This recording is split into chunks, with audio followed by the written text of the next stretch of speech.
Bueno, pues la palabra que he sentido hoy la he titulado ¿Qué nos enseña la expresión el Hijo del Hombre? Porque seguramente en la Biblia habrás leído muchas veces el Hijo del Hombre. Y si no eres de una cultura judía, pues a lo mejor no entiendes muy bien lo que está diciendo. Bueno, que Jesús era humano, pues es importante afirmar eso. Pero ¿qué significa en la Biblia esa expresión, el Hijo del Hombre? ¿Con qué sentido fue utilizada en el Antiguo Testamento y en el Nuevo Testamento?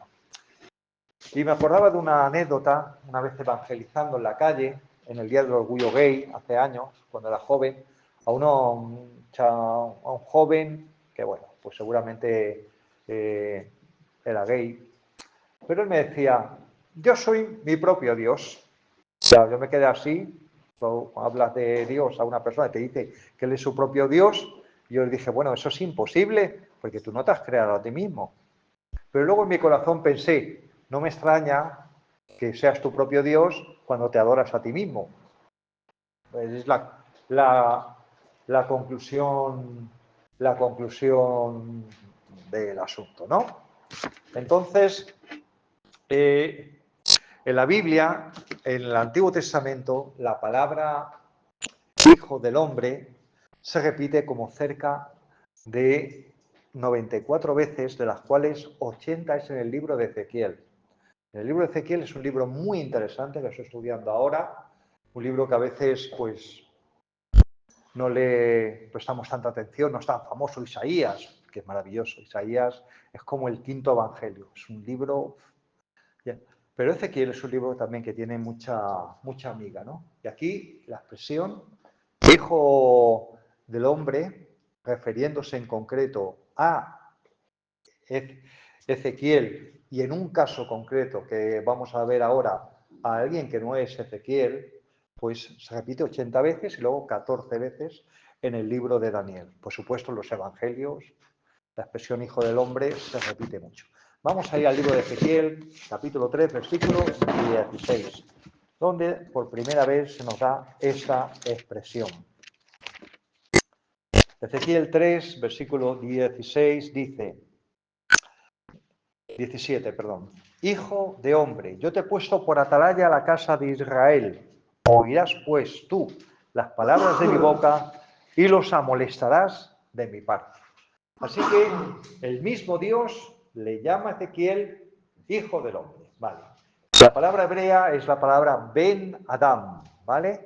Es una palabra que lo que está hablando es, eres alguien frágil, eres alguien necesitado, y a esa persona frágil y necesitada, que eres tú, Ezequiel, pues aún así yo te he llamado y te he hablado. Así que cuando leas la frase hijo del hombre, uno de los sentidos es fragilidad y necesidad.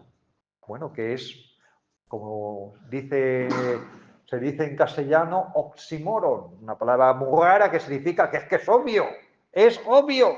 Si eres un humano, eres frágil y eres necesitado. Bueno, pues al que le estaba evangelizando no lo tenía tan claro, de ser frágil y necesitado. Él pensaba que él era su propio Dios. Y hay mucha gente que vas por la calle y por supuesto, reconocer su fragilidad y necesidad, ninguna.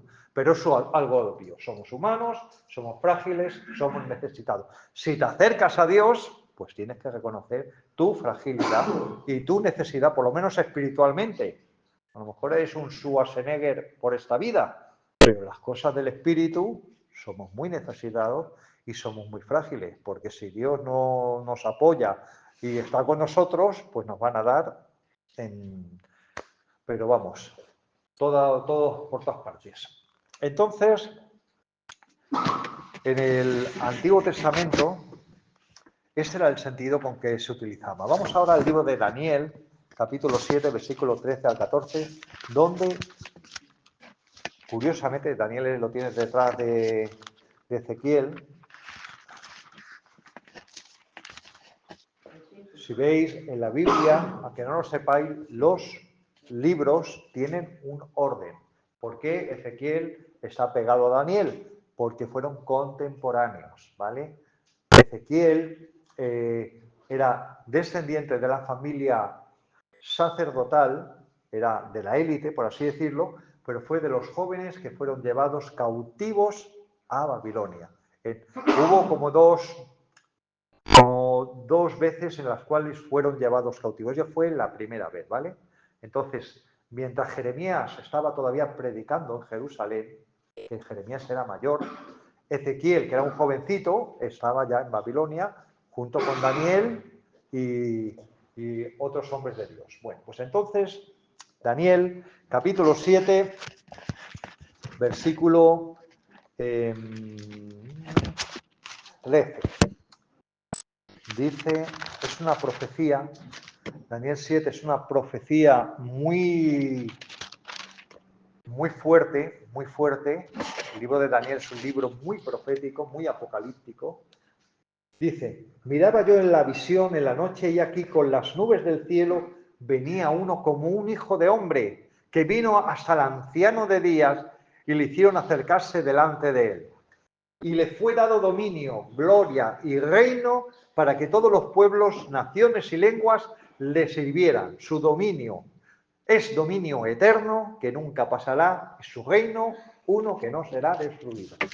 Entonces, fíjate que los discípulos de Jesús, como buenos judíos que conocían las profecías, conocían el libro de Daniel y el libro de Ezequiel, cuando hablaba Jesús diciendo, soy el Hijo del Hombre, les explotaba la cabeza. O sea, que tú estás diciendo como título, no un hijo de hombre, sino el Hijo del Hombre, que tú eres el cumplimiento de esa profecía del libro de Daniel, donde Daniel ve en visión al anciano de días, que en la escritura se entiende que es el Dios el Padre, pero alguien que llama y lo llama el Hijo del Hombre. Es decir, que ese ser espiritual que está llamando Dios Padre y que le da todo dominio, reino y autoridad y gloria, es alguien que por lo menos algo humano tiene. Jesús era humano. Hay gente que lo ha dudado. Había una herejía en los tiempos de los primeros cristianos que se llamaba el docetismo, que era gente que decía, no, Jesús era humano en apariencia, él sí era divino, era el Hijo de Dios, pero no, la carne es mala, la humanidad está perdida o está contaminada. ¿Cómo va a tener un cuerpo corrompido? Jesús no podía tener un cuerpo humano. Bueno, pues hubo gente que enseñó eso, por supuesto. Si Jesús no hubiera sido humano, no hubiera sido desfigurado, no hubiera sangrado y no hubiera sacrificado. Pero bueno, que hay, por montarse una secta, la gente se monta sectas en muchas ideas, ¿no? Entonces, cuando Jesús hablaba, es necesario que el Hijo del Hombre sea entregado, los discípulos entendían dos cosas entendían. Una, que Jesús verdaderamente era ese Dios encarnado, ese ser encarnado divino, cuyo reino iba a ser eterno. Es decir, si fuera creado, no puede tener un reino eterno, porque todo lo creado tiene un principio y tiene un final, ¿vale? Pero esa eternidad era una característica del Hijo del Hombre. Pero también Jesús, siendo el Hijo del Hombre, estaba sujeto a nuestra fragilidad y dependencia. Esa es el gran complicación que hay en cuanto a entender la doctrina de la encarnación y de la humanidad de Jesús, que Jesús era perfecto hombre, pero era perfecto Dios a la vez. Es decir, que Él estaba con nuestras limitaciones humanas, con nuestras necesidades humanas, pues Él tenía que comer, tenía que beber, tenía que protegerse, pero también tenía a su alcance todos los recursos como el Dios Todopoderoso. La encarnación lo que significa que Jesús bajó de su posición, pero también se autolimitó. Eso es algo muy importante. Jesús se autolimitó para depender, como todo ser humano que ama a Dios, se tiene que depender de Dios para recibir esa autoridad, ese poder, esa gloria y esa capacidad para hacer el bien, ¿vale? Eso es algo muy importante que tenemos que entender acerca de la encarnación de Cristo. En Juan 12 vamos a ir al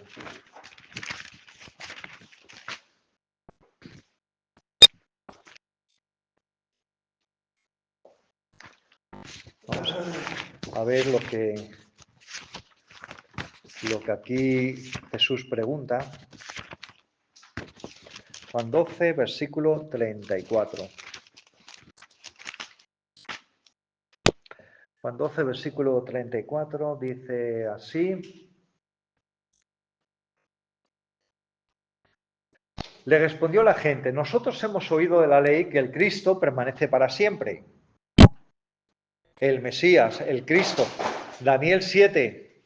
Ellos conocían la profecía de Daniel 7. ¿Cómo dices tú que es necesario que el Hijo del Hombre se ha levantado? Los que le escuchaban sabían perfectamente qué significaba la expresión el Hijo del Hombre. ¿Vale? ¿Quién es este Hijo del Hombre? No estaban dudando de la doctrina. Estaban admirados diciendo, ¿tú estás afirmando que tú eres el Hijo del Hombre? Entonces, uno de los sentidos que se da a la expresión del Hijo del Hombre es aquel que va a recibir ese reino, que va a recibir esa autoridad, pero Jesús añade algo que ellos no entendían, que sí lo hablaba Isaías 53. Por eso muchos judíos, cuando les pones Isaías 53 y le dicen que lo expliquen, no pueden entenderlo. Porque, vamos a ver, si es el Mesías está hablando aquí, está hablando que el Mesías va a morir, que va a ser desfigurado, que va a ofrecer su vida por expiación. Es que les explota la cabeza, porque ven leen que es Jesús. Pero cuando buscan torcerlo para intentar evitar que Jesús sea la conclusión de lo que están leyendo, intentan sustituirlo. No, el pueblo de Israel sufrió, murió. Claro, pero no se ofreció en expiación por sí mismo. ¿Vale? Entonces, los judíos de la época entendían claramente que había un Mesías que vendría en poder y gloria, Daniel 7, pero Jesús les dice y les añade, y dice, bien, pero el Hijo del Hombre es necesario que muera y sea levantado. Es necesario que yo muera también por los pecados. Hay otra expresión, no la vamos a buscar, en Mateo 8, versículo 20, no la busquéis, cuando Jesús dice, el Hijo del Hombre no tiene donde reposar su cabeza. Como diciendo, soy más pobre que las ratas, por decirlo de alguna manera. Es decir, mi reino no es de este mundo. Si alguien viene a seguirme, pues que sepa que va a tener que dormir en el campo y hacer, ¿cómo se llama esto del ejército? ¿Qué? No, bueno, cuando duermes en el campo y todo eso. Ahí, bueno, a la intemperie. Ahí, que eso va a ser parte del aprendizaje espiritual. El tener. Vamos a Lucas 21, 21.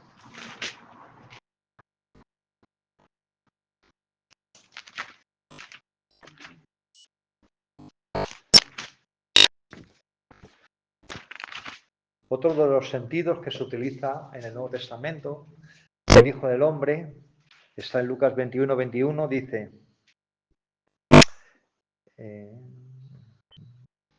no, 27, perdón. Entonces verán al Hijo del Hombre que vendrá en una nube con poder y gran gloria. Es decir, que la expresión Hijo del Hombre tiene un sentido apocalíptico de los tiempos finales. En el libro de Mateo, si no me equivoco, dice, y le verán como aquel al que traspasaron. Fíjate esa palabra que hay en la Escritura. Algún día los judíos que estén presentes cuando Jesucristo vean de nuevo van a identificarle. Que ese era el que crucificaron, que era el que traspasaron y que es el Mesías. Entonces, esta expresión de Hijo del Hombre tiene un peso mesiánico grandísimo. En Isaías 9:6, no hace falta que lo busquéis, dice, un hijo nos es nacido, un niño nos es dado, y sobre él el principado, y se llama llamado Padre Eterno, Dios Todopoderoso, admirable consejero, príncipe de paz. ese versículo, que es un versículo profético mesiánico, está hablando de un niño, está hablando de un bebé, no dice un gran profeta, no dice un super líder espiritual, un niño que viene a enseñarnos las cosas de Dios, que va a ser un admirable consejero, como un niño puede ser un admirable consejero, o como un niño puede ser el Padre Eterno. Pues bueno, verdaderamente Jesús encarnado era todo eso, aunque tú físicamente vieses a un niño pequeño. Estaba en él esa doble personalidad.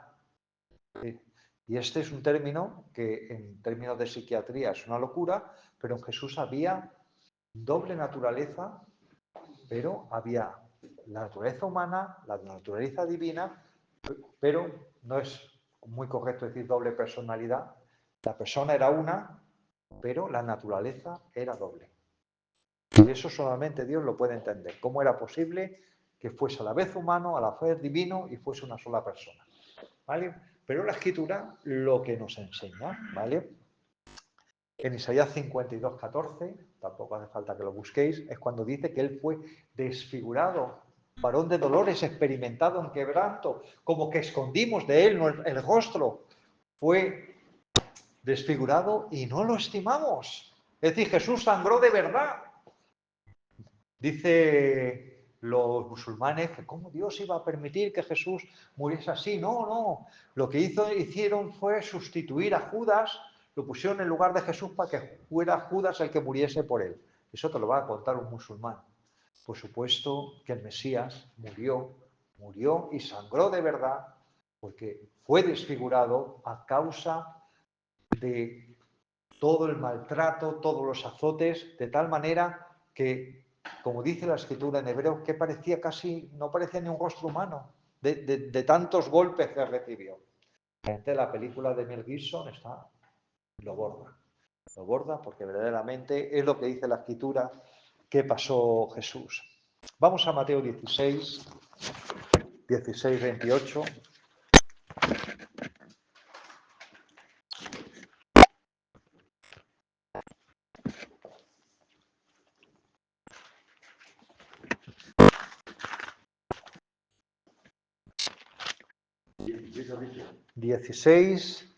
Del versículo 16,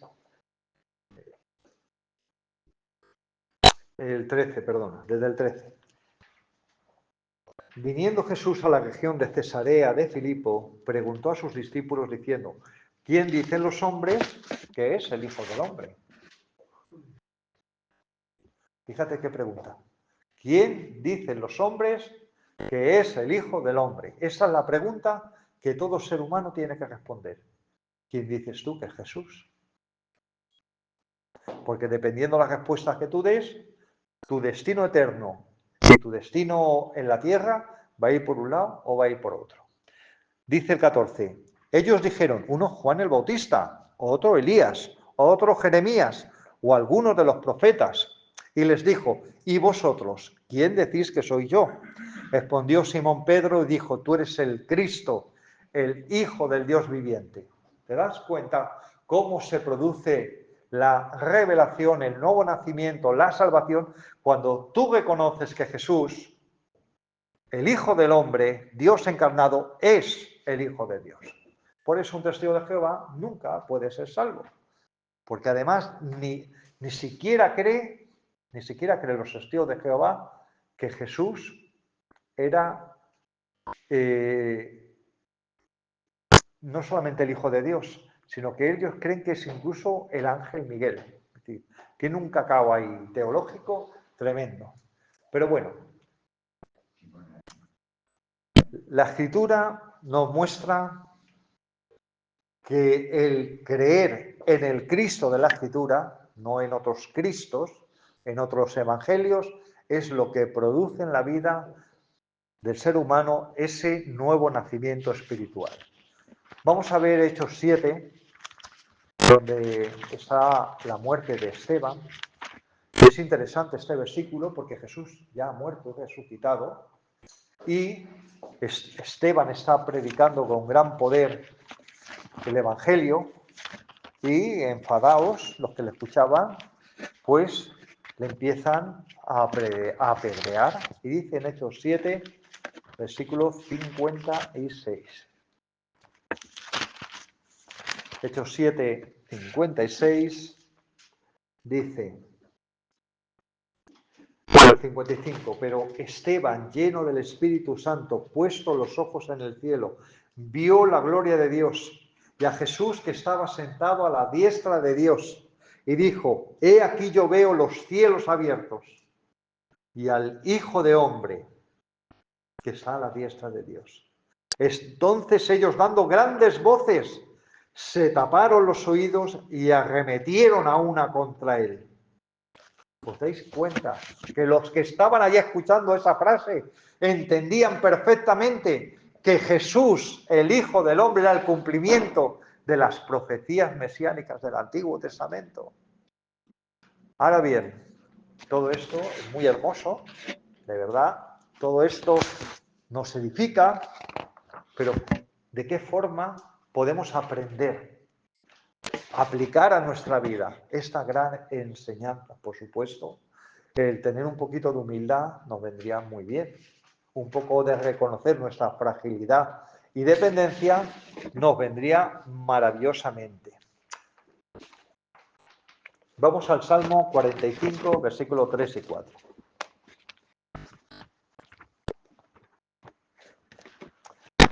El Salmo 45 es un salmo mesiánico, como otros, es decir, que hablan en la Biblia, en el Nuevo Testamento los salmos son muy repetidos, sobre todo los salmos mesiánicos, los que hablan del Mesías. Y dice en el Salmo 45, versículo 3 y 4. Ciñe tu espada sobre el muslo, oh valiente, con tu gloria y con tu majestad. Vemos en Apocalipsis muchas imágenes de Jesús viniendo en poder y gloria montado en un caballo blanco y con una espada en la mano. Dice, en tu gloria sé prosperado, cabalga sobre palabras de verdad, de humildad y de justicia. Fíjate este versículo, lo hermoso que es el Mesías guerrero y victorioso, pero es a la vez humilde. No está peleado.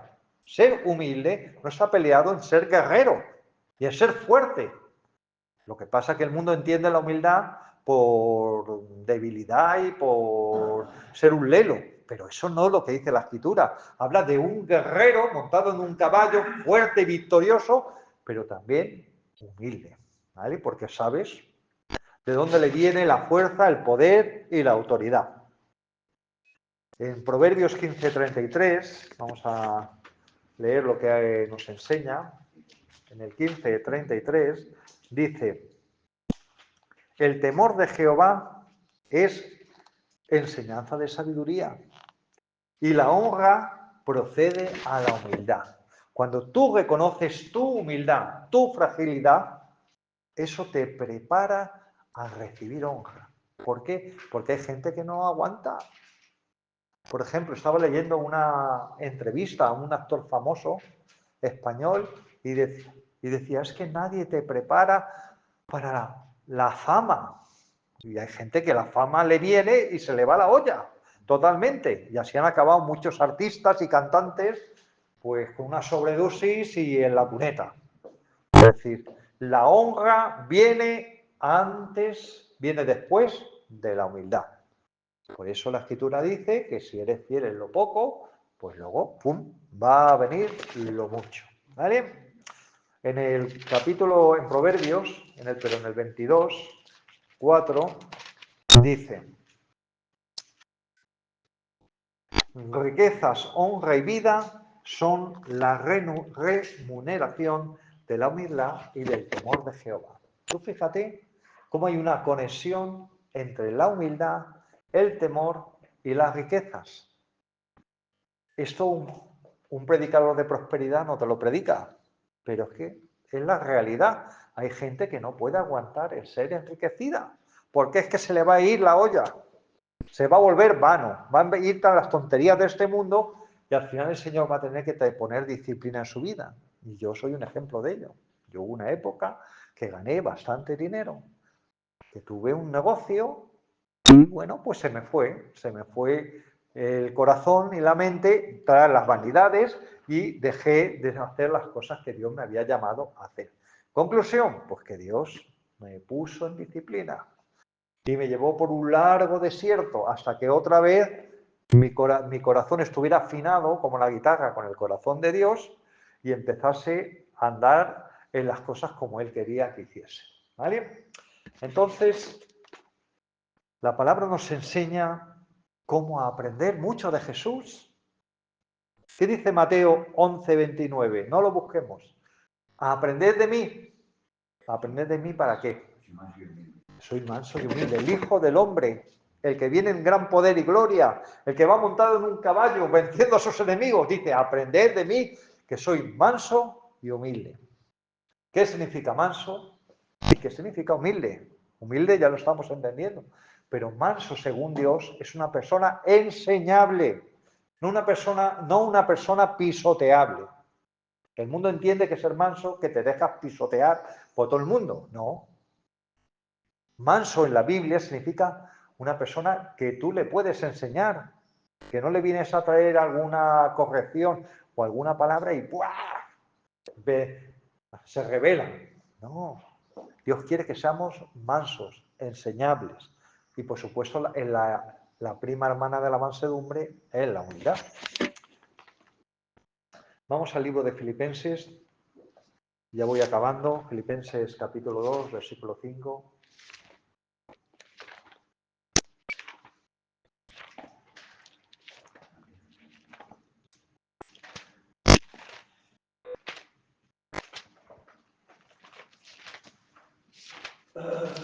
Filipenses capítulo 2, versículo 5. Dice, haya pues ese sentir que hubo también en Cristo Jesús, el cual, siendo en forma de Dios, no estimó el ser igual a Dios como cosa que aferrarse, sino que se despojó a sí mismo, tomando forma de siervo, hecho semejante a los hombres, y estando en la condición de hombre, se humilló a sí mismo, haciéndose obediente hasta la muerte y muerte de cruz, por lo cual también le exaltó hasta lo sumo y le dio un nombre que es sobre todo nombre. Al principio, en la escuela bíblica, aprendíamos sobre imitar a Dios, sobre imitar a Jesús. Dios mío, si es que estos 5 versículos es toda la guía que necesitamos para saber cómo tenía que ser nuestra vida, para poder imitar a Jesús y imitar a Dios. Nos habla que tengamos el mismo sentir, la misma actitud. Es decir, ¿cuál es nuestro modelo? Nuestro modelo es Cristo. Mirarnos al espejo y que el reflejo del espejo sea lo más semejante a Jesús. Cada vez se vea menos de nosotros, de lo malo. Lo bueno lo potencia Dios, pero lo malo cada vez menos, sustituido por su carácter. El estimarnos a nosotros mismos en la justa medida. Dios no quiere que nos despreciemos, eso es una locura. ¿Sí? Tenemos que amarnos a nosotros mismos, lo que pasa es que el amor hacia Dios y hacia los demás tiene que ser muy superior que al amor a nosotros mismos. Pero el estimarte a ti mismo, valorarte a ti mismo, es que es equilibrado, que no te puedes autodespreciar o minusvalorar, porque eso es falsa humildad. La falsa humildad no es la humildad que habla aquí. La humildad que aquí habla es que tú sabes lo positivo que hay en ti, pero también tus debilidades, también tus necesidades. No eres ignorante de ellas. Reconoces que las tienes, pero también reconoces que tienes cosas positivas que Dios ha puesto en todos. Ahora bien, por supuesto que todo viene de Dios. Esto está clarísimo. Se despojó a sí mismo, tomando forma de siervo, hechos semejantes a los hombres. ¿Qué actitud teníamos que tener? El de servir a los demás. Esa es la que teníamos que tener. El servir a los demás, dar a los demás. Esa es la actitud que tiene que tener un cristiano. No espera que te den, que te sirvan a ti. Adelantarte tú, servir, dar a los demás. El humillarse a uno mismo y ser obediente hasta la muerte y muerte de cruz. Mira, al final de cuentas, ¿cuál es la motivación para obedecer a Dios? Pues que Jesucristo nos dio ejemplo.